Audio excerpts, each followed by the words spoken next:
"We are moving in," my daughter-in-law Ashley announced, standing in the doorway of my new villa in the Alps as if she were declaring ownership of a hotel suite she had just booked online.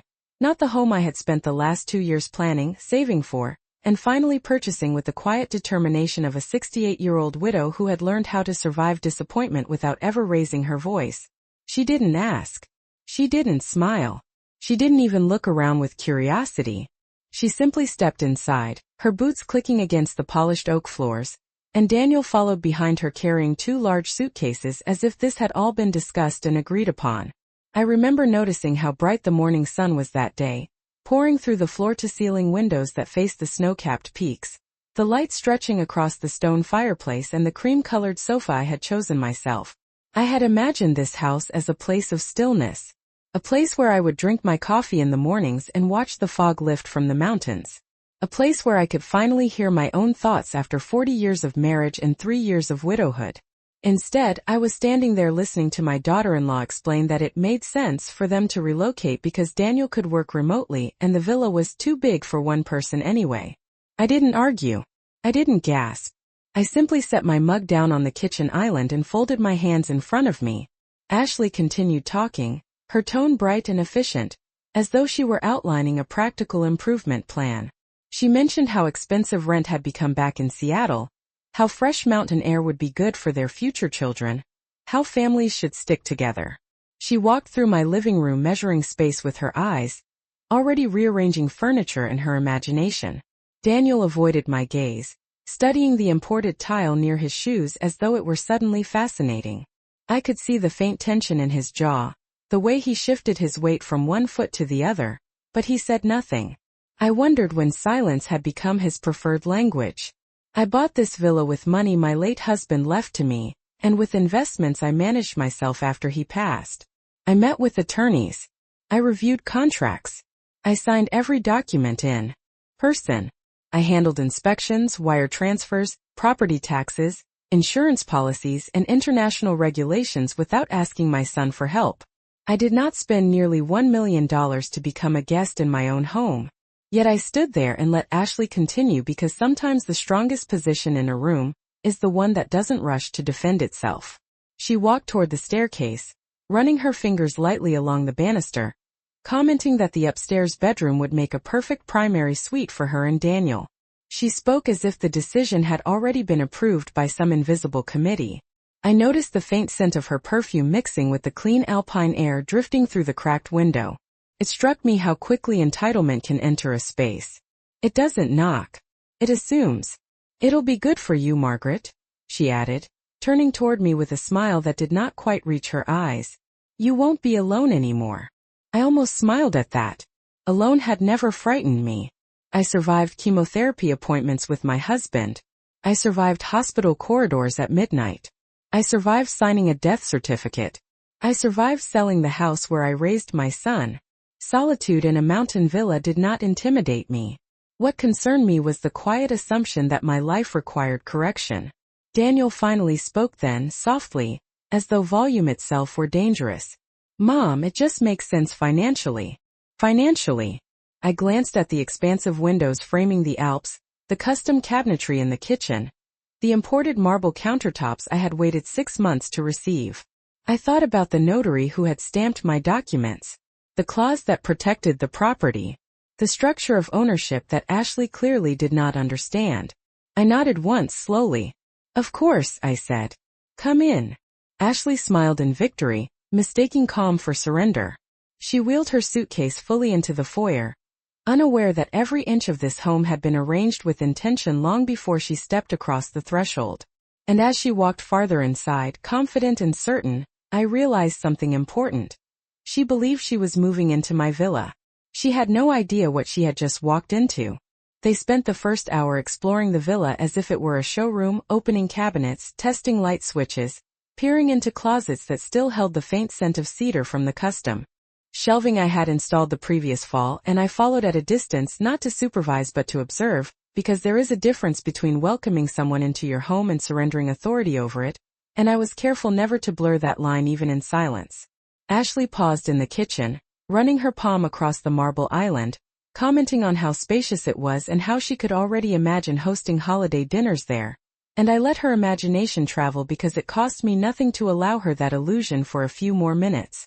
Daniel carried their suitcases upstairs without asking which room was available, choosing the largest bedroom at the end of the hall, the one with the panoramic view of the valley and the private balcony that caught the early morning light. And I listened to the faint thud of luggage against hardwood floors, steady and deliberate, like someone settling in for the long term. I walked outside onto the terrace while they were upstairs and took a slow breath of the mountain air. Crisp and thin at nearly 5,000 feet above sea level, and I reminded myself why I came here in the first place. After my husband passed away, I stayed in our family home in Washington for 3 years, moving through rooms that felt too large and too quiet, paying property taxes on space I no longer needed, maintaining a yard that required more energy than I cared to spend. I sold that house with steady hands. I met with a financial advisor. I diversified the portfolio my husband had built. I did not make emotional decisions. The villa in the Alps was not an impulse. It was a calculated transition into a chapter that belonged solely to me. When I returned inside, Ashley was standing in the upstairs hallway studying the framed documents mounted neatly along the wall near the staircase. They were copies of the purchase agreement, the ownership certificate, and the property trust structure, all professionally framed, not for decoration but as a reminder to myself that I had navigated an international acquisition without assistance. Her expression shifted slightly, the confident brightness softening into concentration as she read the legal language. Daniel noticed them as well and frowned faintly, as if realizing he had never asked how the property was structured. I stepped beside them and adjusted one of the frames so it hung perfectly straight. The trust was established solely in my name, with provisions that prevented transfer, reassignment or cohabitation rights without my written consent and notarized approval. It was designed that way intentionally, not because I distrusted my son, but because I understood how quickly assumptions can form around assets when someone reaches retirement age. Ashley cleared her throat and smiled again, though it required more effort this time. She commented that legal paperwork can always be amended and that families find ways to make things work, and I nodded politely, because optimism is easier to maintain when one does not yet understand the boundaries involved. I offered them tea, and we sat in the living room facing the mountains, sunlight stretching across the rug, the silence between us heavier than before. Daniel asked cautious questions about maintenance costs, about local property regulations, about how long I intended to stay in Europe each year, and I answered each one calmly, precisely, providing numbers and timelines the way I had learned to do in boardrooms when my husband was alive and I attended meetings quietly at his side. Ashley eventually stood and walked toward the large glass doors that opened to the balcony, staring out at the vast landscape as if calculating how it might look on social media. And I watched her reflection in the glass rather than her face directly. Confidence often weakens in reflection. She had assumed that proximity to me meant access to everything I owned. She had mistaken motherhood for obligation. And as the afternoon light shifted across the peaks, I understood that this was not about square footage or scenery. It was about control. And control, unlike furniture, does not rearrange itself simply because someone arrives with suitcases. That evening, after the sun slipped behind the mountains and the sky turned a deep shade of blue that made the snow look almost silver, I prepared dinner the way I always do when I need time to think, slowly and without conversation, chopping vegetables with steady hands, letting the rhythm of the knife against the cutting board anchor my thoughts while Ashley scrolled through her phone at the kitchen island and Daniel paced near the windows pretending to admire the view. I could feel the subtle shift in the atmosphere from earlier confidence to cautious calculation, as if they were beginning to sense that something about this situation was not unfolding according to their expectations. Ashley asked practical questions about grocery deliveries, about how long the winter season lasted at this elevation, about whether the heating system was expensive to run, and I answered each question clearly, including exact numbers, maintenance contracts, and insurance coverage details, because information can be reassuring or intimidating depending on who is listening. Daniel eventually sat down across from me and asked, in a tone that attempted to sound casual, how the trust was structured and whether it could eventually include future grandchildren, and I met his eyes calmly before explaining that the trust was designed to preserve the property as a personal residence for me during my lifetime, with specific charitable allocations afterward that had already been drafted and signed. Ashley stopped scrolling at that point. She asked what I meant by charitable allocations, and I described the foundation my late husband and I had quietly supported for years, the scholarship program for widows rebuilding their financial independence, and how this villa would eventually contribute to that mission rather than become an inheritance asset. The silence that followed was not dramatic. It was simply heavier than before. Ashley forced a smile and commented that plans can always change, that families grow and circumstances evolve, and I nodded again because she was correct about one thing: circumstances do evolve, but legal documents do not shift based on optimism alone. I plated the dinner and set it on the table without ceremony. We ate with the faint sound of wind brushing against the glass and the occasional crackle from the fireplace. Daniel asked if I had considered spending part of the year in the United States instead, perhaps closer to them, and I told him I had considered everything before making this decision. I explained that after decades of prioritizing everyone else, I was now prioritizing stability and peace. Ashley's fork paused midair when I said that word, peace, as though it implied that their presence might disrupt it. She insisted that they only wanted to support me, that living together would strengthen family bonds, and I listened carefully to her phrasing. Support often sounds generous, but it can disguise dependency. After dinner, I excused myself and walked upstairs alone, not to retreat but to retrieve a folder from my study. When I returned, I placed the folder on the coffee table and opened it without drama. Inside were copies of the residency requirements tied to the property, clauses specifying maximum occupancy limits, and documentation outlining penalties for unauthorized long-term habitation under local regulations. I did not raise my voice. I simply read the relevant lines aloud in a calm, even tone, the kind I once used when presenting quarterly reports. Daniel's shoulders stiffened as the implications settled in. Ashley leaned forward, scanning the pages, her confidence thinning with each paragraph. I closed the folder gently and rested my hands on top of it. I told them they were welcome as guests, that I would always open my door for visits arranged in advance, but permanent relocation was neither discussed nor permitted. The room felt smaller then, despite its high ceilings and expansive windows. Ashley's expression shifted from certainty to calculation to something quieter, almost unsettled. Daniel looked at me as though he were seeing a version of his mother he had not fully acknowledged before, not the caretaker who attended every school event or cooked every holiday meal, but the woman who reviewed contracts, made investments, and signed her name with intention. I stood and walked to the balcony doors, opening them slightly so the cool alpine air drifted inside. The mountains were still there, steady and unmoved, indifferent to family negotiations. I turned back toward them and said softly that independence is not isolation, and boundaries are not rejection. Then I left them alone in the living room with the documents resting between them, the firelight reflecting faintly across the glass, and the understanding that some doors, once built with care, do not open simply because someone assumes they should. The air felt thinner the next morning, not because of the altitude but because certainty had shifted in the house, and I could sense it in the quiet way Ashley moved through the kitchen, opening drawers more cautiously than she had the day before, as if the furniture might now object to her touch. Daniel rose early and stood at the window with a mug of coffee, staring at the mountains without really seeing them, and I watched him from across the room, remembering a different version of my son, a boy who once asked permission before stepping into my study, who once waited for guidance rather than assuming outcomes. Time changes children, but sometimes it only reveals what was quietly forming all along. I prepared breakfast without commentary, setting out fresh bread from the village bakery, sliced fruit, and eggs I had bought from a nearby farm, and the normalcy of the routine contrasted sharply with the undercurrent of recalculation that filled the room. Ashley attempted a softer tone that morning, asking about local activities, about nearby schools, about whether long-term visas were difficult to secure, and I answered with the same calm precision, explaining residency requirements, property occupancy limits, and the seasonal regulations that govern mountain access roads during winter months. Facts have a way of cooling enthusiasm when enthusiasm is built on assumption. Daniel eventually cleared his throat and asked whether I had truly intended to leave everything to charity after I was gone, and I told him I had intended to leave something more valuable than real estate, which was the example of independence. I explained that wealth is not a guarantee for adulthood, and that comfort without contribution often weakens character rather than strengthens it.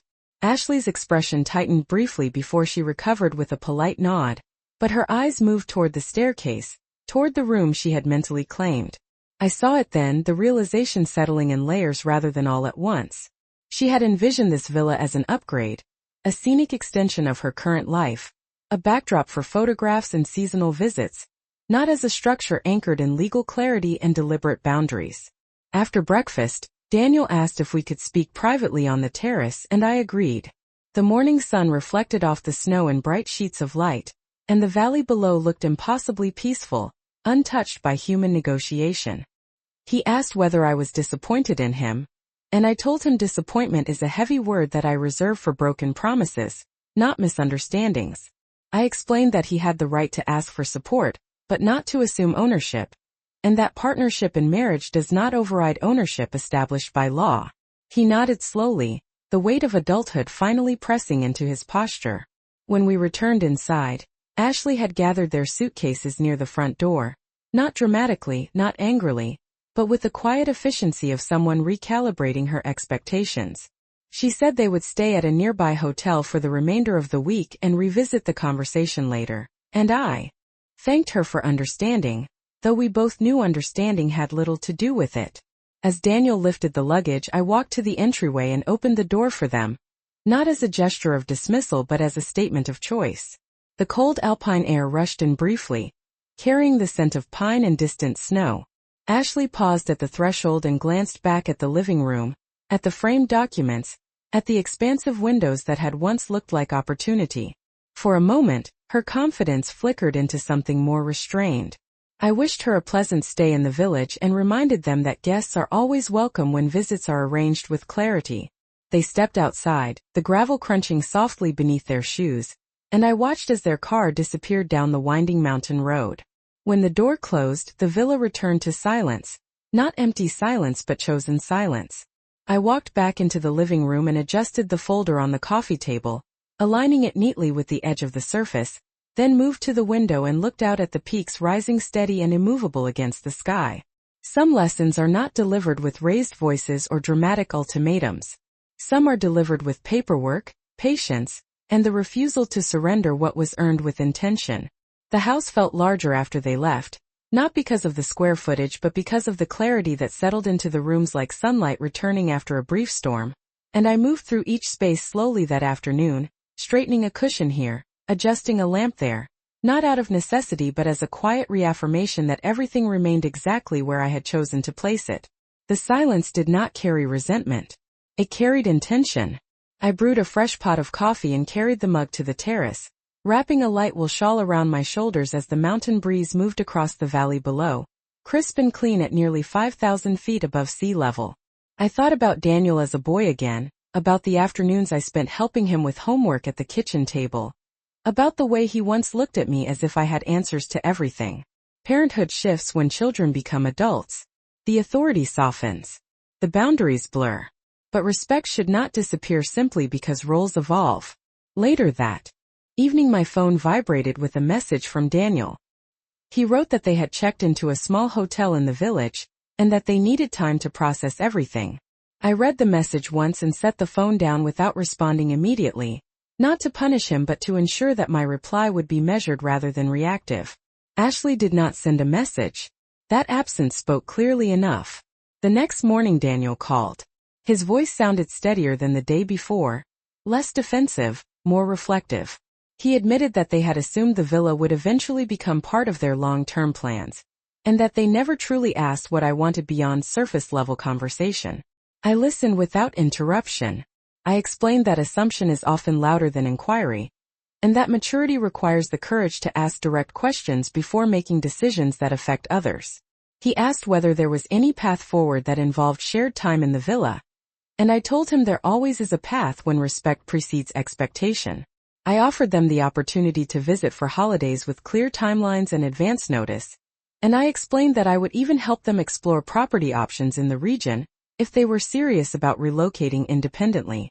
Silence followed for a few seconds on the line, not tense silence but contemplative silence. He thanked me. That word carried more weight than the previous day's confidence ever had. After the call ended, I drove into the village, winding down the narrow mountain road with careful attention to each curve, the snow-lined shoulders glistening under bright afternoon light.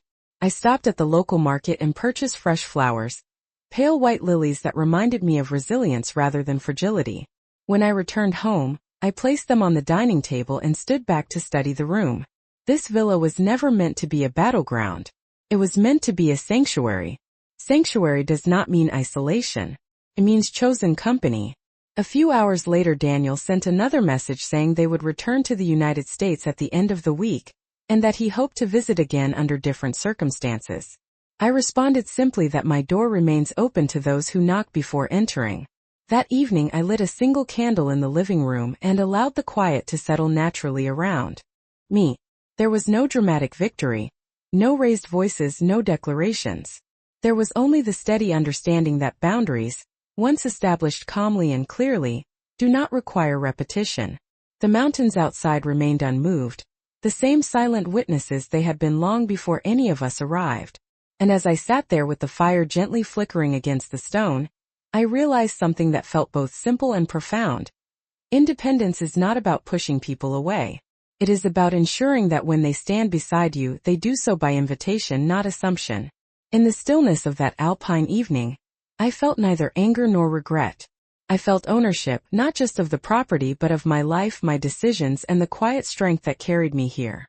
2 days passed before Daniel and Ashley returned to the villa, not with suitcases this time but with a quieter posture, the kind that suggests reflection rather than entitlement, and I watched from the kitchen window as their rental car came slowly up the winding road, the tires crunching gently over the gravel near the entrance as the late afternoon sun cast long shadows across the snow-lined path.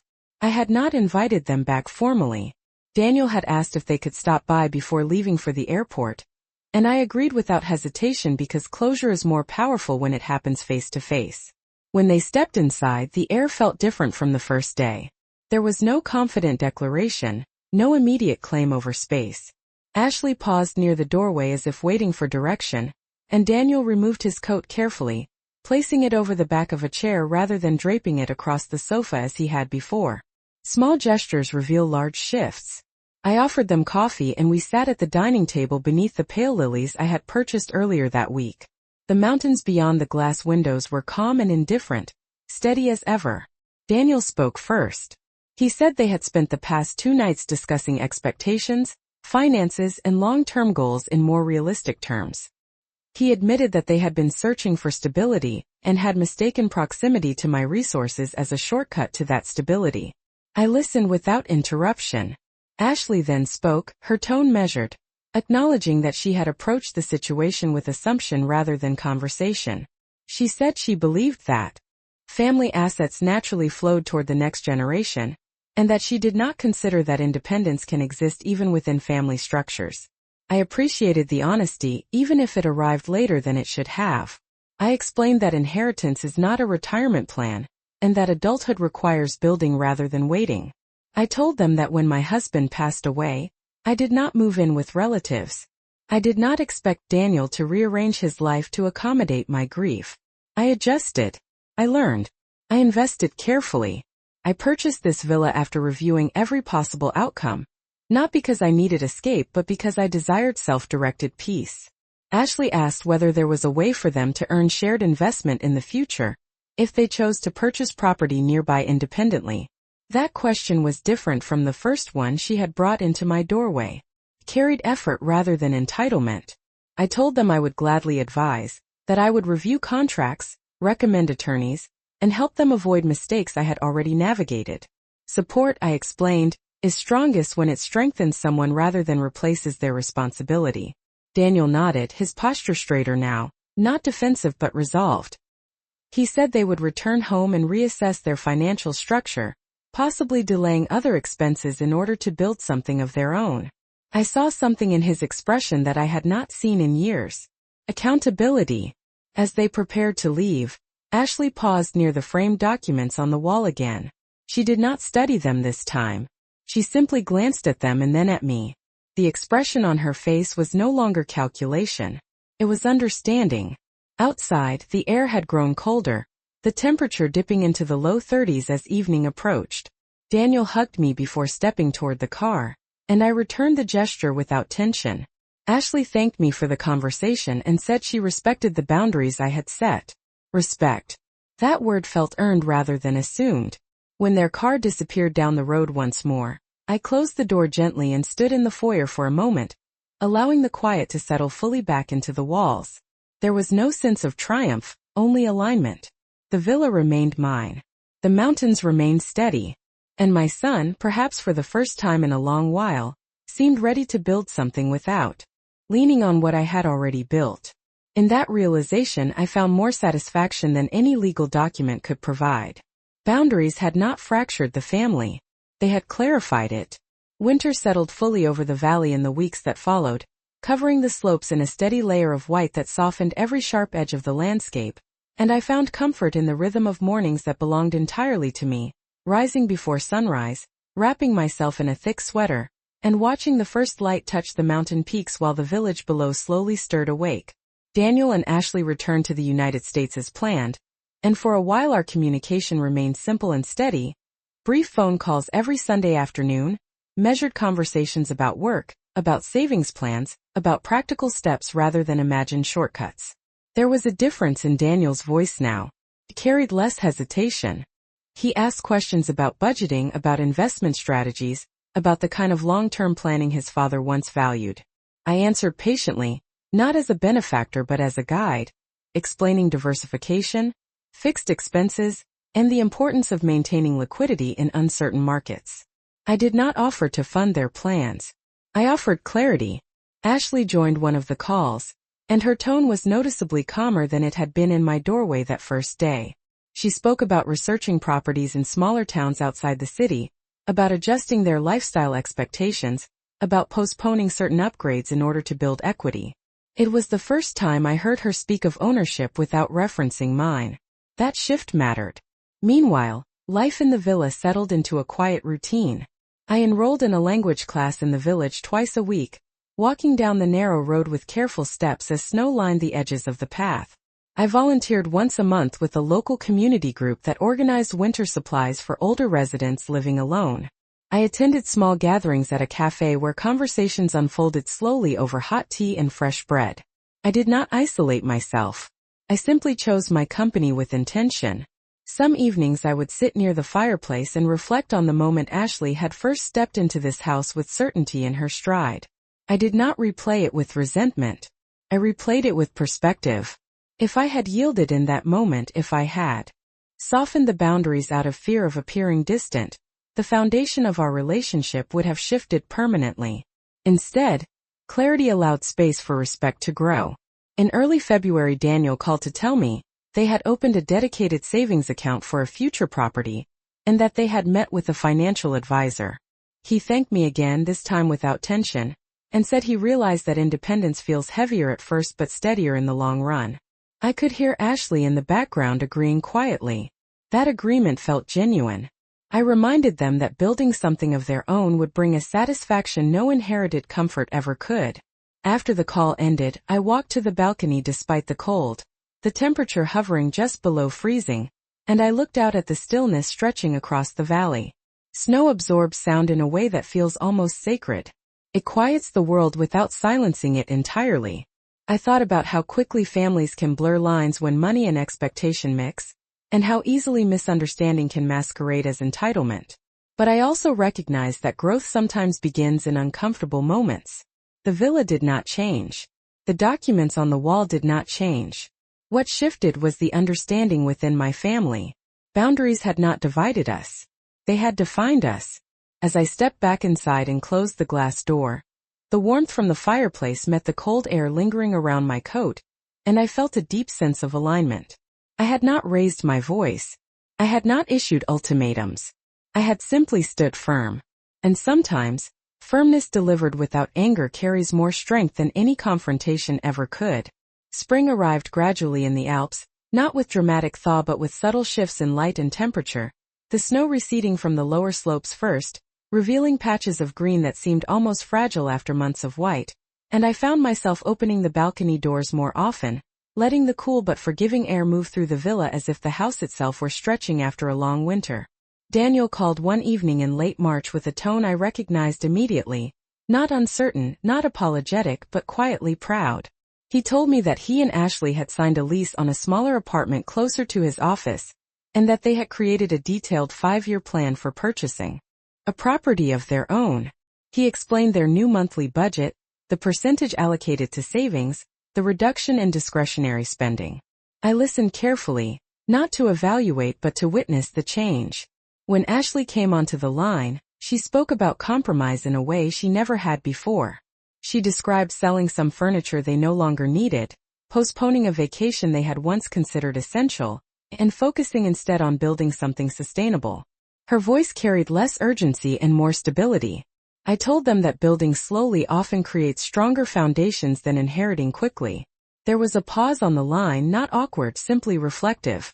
Later that week they sent me photos of the modest apartment they had chosen, sunlight filtering through simple curtains, a small balcony overlooking a busy street instead of snow-covered peaks. It was not grand. It was theirs. I placed my phone down and looked around the villa. The wide windows, the stone fireplace, the quiet that had once felt threatened but now felt earned. I realized that the greatest shift had not occurred in the legal documents or the framed certificates on the wall. It had occurred in expectation. Months earlier, Ashley had walked into this house with certainty that proximity equaled entitlement. Now she was speaking about effort, about timelines, about earning rather than assuming. I did not mistake this for perfection. Growth is rarely immediate or flawless.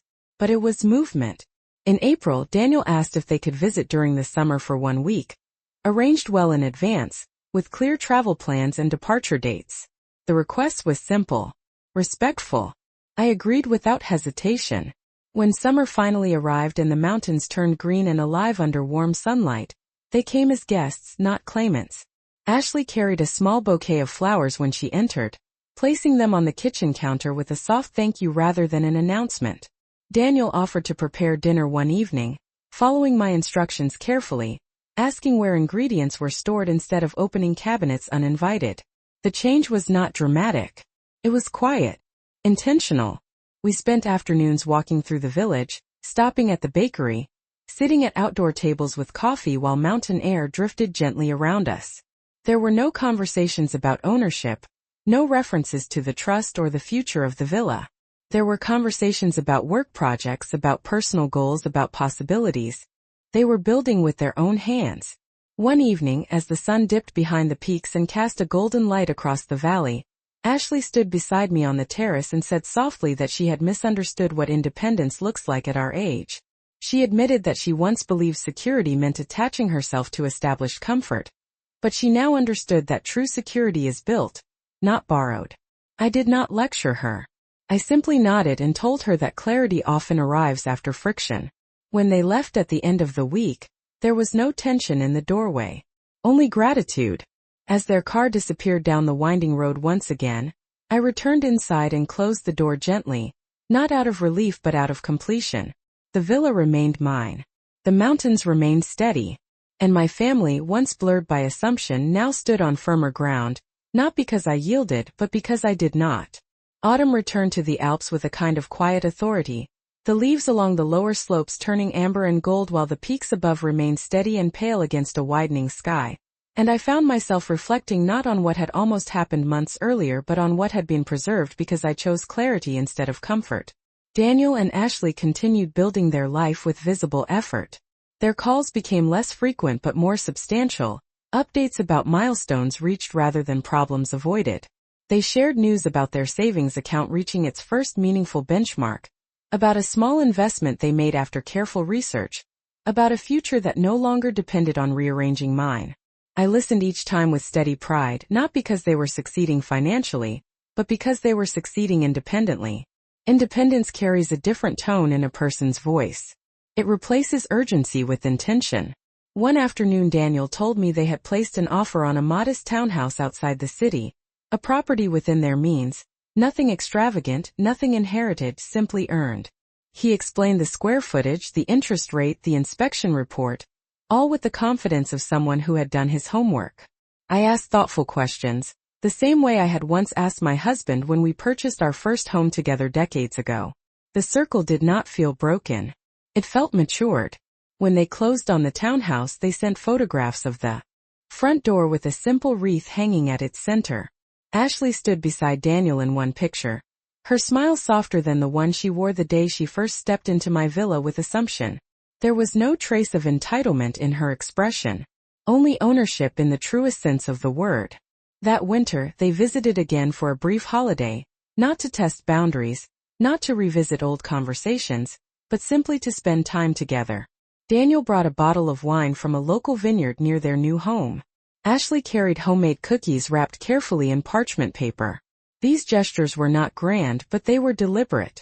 We shared dinner at the long wooden table beneath warm light, conversation flowing easily between topics of travel, work, and future plans. At one point Ashley paused and said that she had learned something important from the events of the past year. She said that boundaries do not close doors. They define them. I did not respond with a speech. I simply met her eyes and nodded. The lesson had settled naturally without force. Later that evening, after they had gone to sleep in the guest room, I stood alone by the window and looked out at the mountains under moonlight. The villa felt steady, not because no one had challenged it, but because it had withstood the challenge without compromise.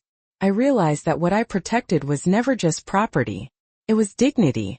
It was the understanding that age does not diminish authority, and that motherhood does not erase autonomy. When Daniel and Ashley left the following morning, there was no uncertainty in the air. Daniel hugged me firmly, thanking me again not for the villa, but for the guidance. Ashley thanked me for patience she admitted she once mistook for weakness. As their car wound down the mountain road and disappeared behind the curve, I closed the door gently and returned to the living room where sunlight filtered through wide glass panels onto the oak floors. The framed documents on the wall remained aligned. The lilies on the table had been replaced by fresh branches from the garden. Nothing had been surrendered. Everything had been clarified. I poured myself a cup of coffee and sat near the window, watching the quiet valley below, understanding with absolute certainty that strength does not always speak loudly. Sometimes it stands still. And sometimes by standing still it teaches others how to stand on their own.